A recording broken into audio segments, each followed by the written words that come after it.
Invitada, Alma Espino, lleva años trabajando en el área económica, en el área que observa también el mercado laboral y además en temas de género. Y esta tarde se va a realizar un seminario titulado El futuro del trabajo y su impacto sobre las desigualdades de género, organizado por CIEDUR, el Centro Interdisciplinario para el Desarrollo Uruguay, y también por Cotidiano Mujer, esta tarde. Exactamente, pero qué interesante esto de hablar de economía, hablar de género, hablar de desigualdad. ¿Por qué todos estos temas después, bueno, tienen consecuencias reales en el desarrollo de los países? Alma Espino, economista, investigadora, docente de la UDELAR, bienvenida. Muchas gracias. Bueno, a propósito del seminario, pero también a través de un tema de enorme actualidad como es, en primer lugar, el trabajo, que preocupa muchísimo, el futuro del trabajo, del empleo, y además el tema de las mujeres, ¿no? Y sus oportunidades en todo este panorama.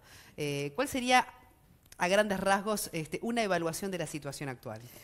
Bueno, lo primero es que el debate acerca del futuro del trabajo o los trabajos del futuro, que son dos temas que se conectan, está entrando en casi todas las agendas políticas de los gobiernos, de las organizaciones sociales, sindicales, porque efectivamente, es decir, no es que el futuro esté en un lugar fijo allá adelante, es decir, transitamos por los cambios en el mercado laboral, pero hoy en día algunos cambios que se producen sobre los procesos de producción y sobre los procesos de trabajo, como esto lo que tiene que ver con los avances de la innovación científico-tecnológica. Entonces estamos hablando de los megadatos, o sea, una cantidad de palabras que no conocíamos y que hoy están en el lenguaje cotidiano. Estamos hablando de la robotización, estamos hablando de procesos continuos de trabajo que a veces ni siquiera requieren más que la supervisión de algunos trabajadores. De manera que todos esos cambios, naturalmente, van a impactar los mercados laborales de una manera que todavía, sobre todo en los países como el nuestro, es decir, más periféricos en términos de innovación y avance científico-tecnológico, no sabemos exactamente cómo se va a concretar. Es inmediato cuando se habla de futuro del trabajo pensarlo en términos de desarrollo tecnológico. Y en ese sentido, estas innovaciones, todos estos cambios a nivel de tecnología, ¿cómo pueden afectar o profundizar la desigualdad de género? Bueno, esa es la gran pregunta y un poco el motivo de este seminario y de profundizar en estos debates.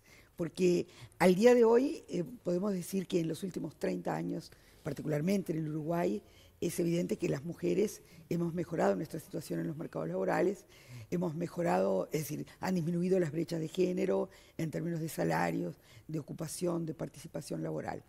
No obstante, aún las mujeres presentan una serie de desventajas en términos de los resultados que obtienen en los mercados laborales respecto a los hombres. Sobre esta situación es que esas innovaciones, que esos cambios podrían contribuir o bien a disminuir esas desigualdades o a incrementarlas.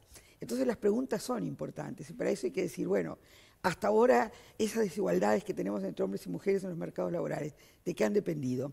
Bueno, por ejemplo, de la tensión existente entre el trabajo no remunerado que realizamos las mujeres en los hogares, vinculado al trabajo doméstico y de cuidados, y el trabajo remunerado, que hoy más del 50, casi 55% de las mujeres en el Uruguay estamos participando en el mercado laboral. Esa tensión se modificará, habrá que hacer más políticas públicas, ¿con qué características? Luego, otro de las situaciones, tanto en el ámbito de la educación como en el ámbito ya del mercado laboral, las mujeres tienden a concentrarse en determinados tipos de carreras educativas que están bastante alejadas de aquellas que son fundamentales, me refiero a las matemáticas, a la ingeniería, para el desarrollo tecnológico y para la aplicación de las tecnologías en el mercado laboral. Como que está segmentado por materias o asignaturas. Exacto. Por ejemplo, en lo que se consideran las asignaturas o las disciplinas, mejor dicho, más ligadas a los procesos de innovación científico-tecnológica,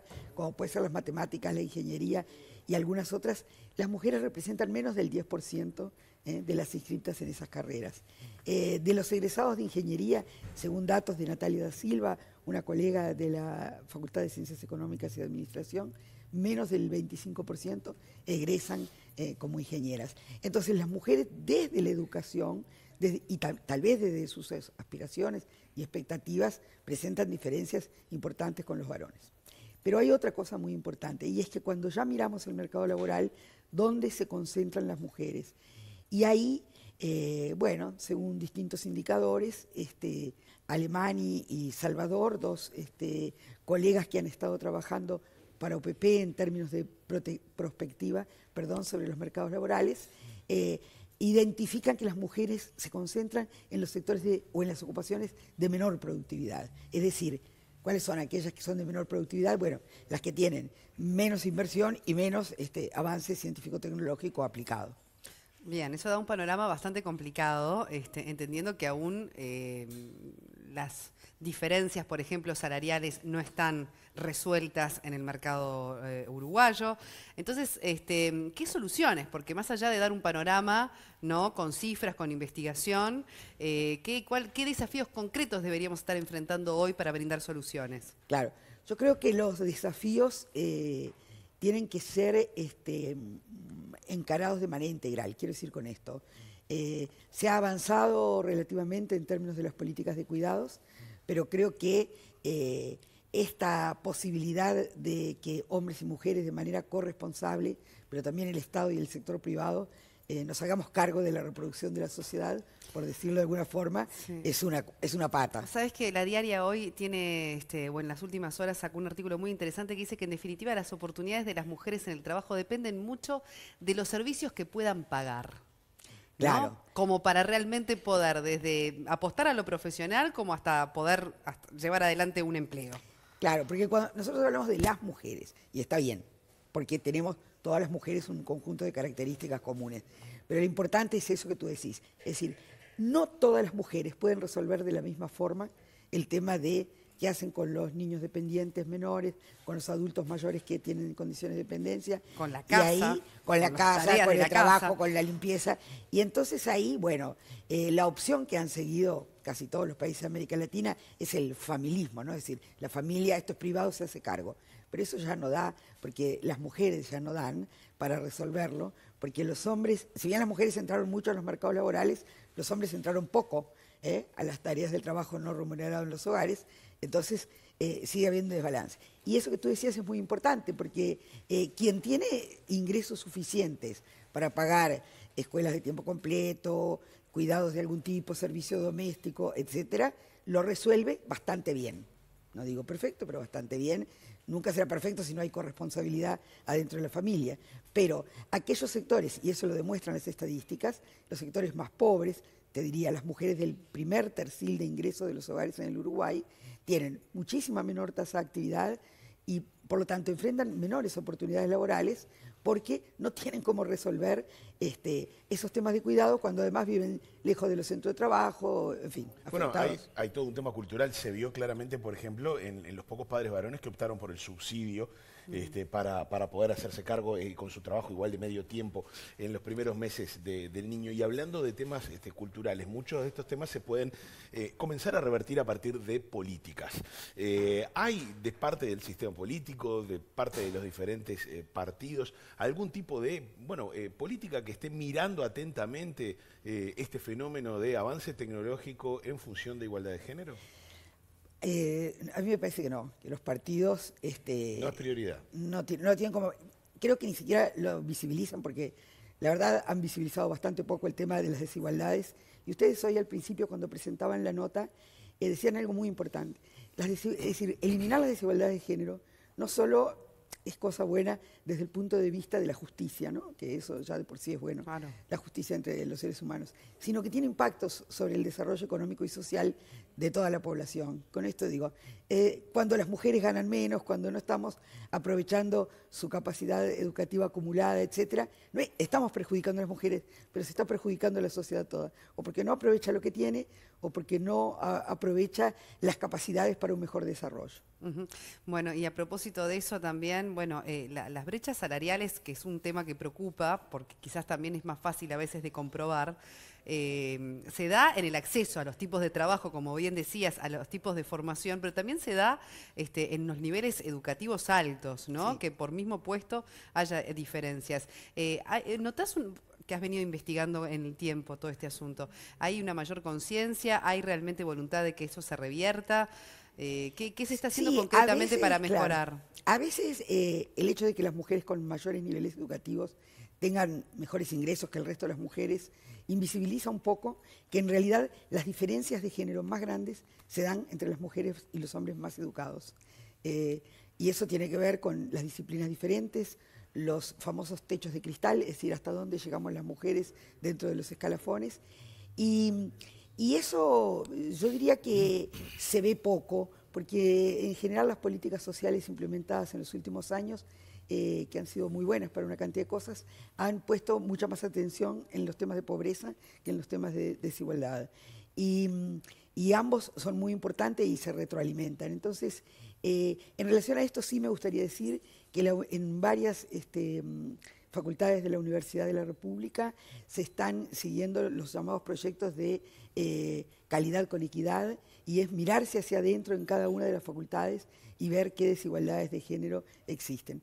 Por otro lado, me parece también interesante que existe una unidad temática de género de la UDELAR, que es una red de las personas que trabajan en temas de género, hombres y mujeres, en toda la UDELAR, que trata también de colocar estos temas, y yo creo que han conseguido avances. Por ejemplo, es decir, en lo que tiene que ver con los plazos para permanecer en el Sistema Nacional de Investigaciones, si cuando te van a evaluar estuviste embarazada y no trabajaste en todo el año, claro, si en los proyectos CSIC, es decir, una serie de cosas. Y quienes están en la discusión de estos temas, precisamente desde el área de género, ¿no ven también en las nuevas tecnologías una posibilidad de revertirlo? Porque hablamos en términos de desafío, de problemática, exacto, pero más bien como una oportunidad. Las nuevas tecnologías efectivamente pueden resultar una oportunidad. Incluso dentro de algunas actividades, no sé, como por ejemplo el sistema financiero, efectivamente ha habido un ingreso considerable de mujeres dentro del sistema financiero. Basta que cualquier persona entre a un banco y se da cuenta que aquello que era absolutamente masculino ha cambiado. Como las mujeres tienen mayores niveles educativos, pueden tener la oportunidad de beneficiarse. De hecho, nos beneficiamos a veces adentro de la casa, todos esos aparatos electrodomésticos. Claro, sí. Hay una serie de cosas que nos benefician a las familias, a las mujeres, la posibilidad de tener el celular, que tiene como sus ventajas y sus desventajas. Siempre sé dónde están los niños, pero también está siempre pendiente. Sí, siempre estás trabajando. Siempre pendiente. Eso es una realidad. ¿No? Entonces tengo la cabeza en dos circuitos y bueno, claro. Pero creo que para que esto efectivamente sea una oportunidad es preciso dar este debate, identificar las debilidades y las fortalezas y pensar a dónde quiere ir el país, no solamente con respecto a las desigualdades de género, ¿no? Porque esto, es decir, afecta el muchos trabajo, otros el campos. empleo, el futuro y Exacto. el presente, en definitiva. Bueno, hay un Exacto. seminario muy interesante que vas a llevar adelante, va a ser hoy a las 18, de 18 a 20:30, en el Salón de la Facultad de Ciencias Sociales, en el Salón L5. ¿Está dirigido Bueno, está dirigido, por supuesto, al sector académico, pero también al movimiento sindical, movimiento de mujeres. Viene Sofía Escacerra, que es una economista argentina que está especializada, es muy interesante, está especializada en la discusión de estos temas que tienen que ver con la economía digital, el comercio electrónico, su impacto en el empleo y su impacto en las desigualdades de género. Muy bien, muchísimas gracias, Alma Alma Espino, economista, investigadora, por habernos acompañado con toda esta información. Este debate que, como bien dice, hay que darlo a propósito del empleo, de las desigualdades y también, bueno, de todas las nuevas tecnologías con las que estamos. Sí, que ya están. El futuro es ya. El futuro del trabajo que es ahora.